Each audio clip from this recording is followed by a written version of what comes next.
The first material we're using to make our wonderful wintry trees are these super fun paint sticks. They look like glue sticks, and we're going to use them as a drawing material, but it actually is solid tempera paint, okay? It's just in a different form than in a liquid, okay? It's in a solid.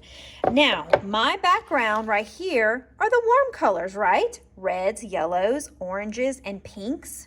So before I use my paint sticks, I need to decide what kind of colors would look best. If I use warm colored paint sticks on this one, they wouldn't show up very well. So I need to use the opposite, right? So warm colored background, I need to pick the cool colored sticks like greens, blues, and purples, okay? And then maybe a silver, because I think silver would show up really nice on this. Even though it's not a cool or warm color, it's something different, you can always add the silver, okay? If you are doing a cool colored background, you might want to use the warm colored sticks, and gold will count as a warm color today, okay? So you might want to use sticks that show up better because they're the opposite, okay?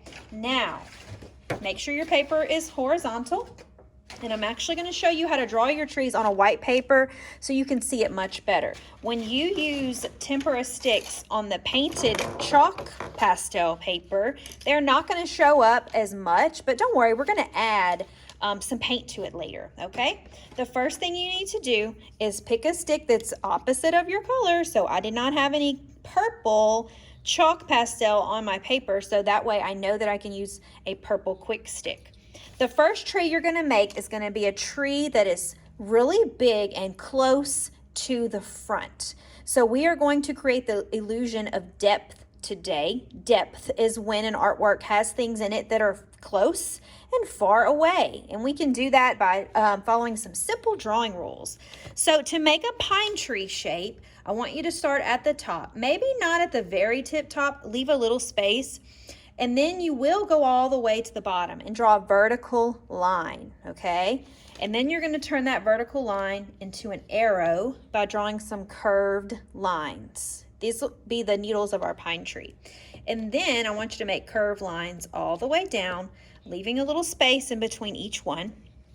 Some can be long and some can be short, okay? You can go and add a couple more, but just make sure you do have a space in between each one, because later we are going to add some paint on top, and you want to have room to where the needles are separated, okay? And that's it. Simple, simple tree. This tree is in the foreground. The foreground are when objects are in the front and they are really big. Let's draw some trees that look a little further away. If we were really looking at a forest or a landscape, we would see that some objects are up close and then some are further away. Now we're drawing ones in the middle ground. So one big tree, and then we're going to draw a smaller tree on the right side and the left side. This time we're going to start in the middle of our paper, right around here, and you're going to draw a shorter line. You need to have lots of room at the top and lots of room at the bottom. It needs to be shorter than the first one. Remember, make a curvy arrow and then add your curvy pine needles. Some need to be longer than others, like a real pine tree, okay? Now, that one looks, they're right next to each other, but one should look a little further away because it's smaller. And then the next one, I think I'm gonna go with green again because I just love the green and the purple next door to each other. Arrow, add some pine needles. And you will do this right on top of your chalk pastel paper. If it doesn't look as bright as mine, because it probably won't, because you do have a lot of colors here, that's okay. I'm gonna just do a practice one. The green one shows up really nice, but then other colors might not show up as well. If it doesn't, don't worry about it. Just tell yourself, maybe I won't use that one anymore because it doesn't show up very well.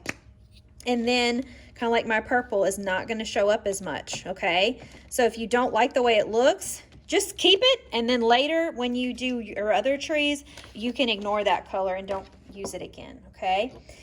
Because they will look very different on your chalk pastel. You have to experiment. Now I'm going to do trees that are in the background or itty bitty trees that are very far away. To do that, I'm using the top of my paper in these two empty spaces. Little bitty. Make this one a lot shorter, okay? Look how light the silver is. It's going to be really light on your chalk pastel, okay? But you may like it that way. Arrow, and then little tiny branches. These are going to be itty bitty trees, okay? Let me do another one. Arrow. So I did one on the left side too, and the right. Okay, I may have room for more, and I haven't used blue yet. Make sure these are itty bitty. Okay, and these are in the background. These are so far away that they look smaller when you're looking at a landscape. All right, I can't wait to see your trees. Draw one in the foreground, really nice and tall with big long branches. And then two in the middle ground, one on the left, one on the right. Your branches are a little smaller, and of course your tree is smaller.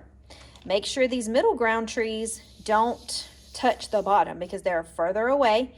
And then little bitty trees at the top, as many as you can fit or as many as you'd like. And you will be using depth. Some trees are going to be far away and some trees are going to be close. Remember, they are going to look different on your chalk pastel. These are really easy to see because I added paint on top. So don't let your hearts be troubled. If your tree doesn't show up the way you wanted to on your chalk pastel, just remember we will be adding paint later to make it easier to see and brighter. Have fun.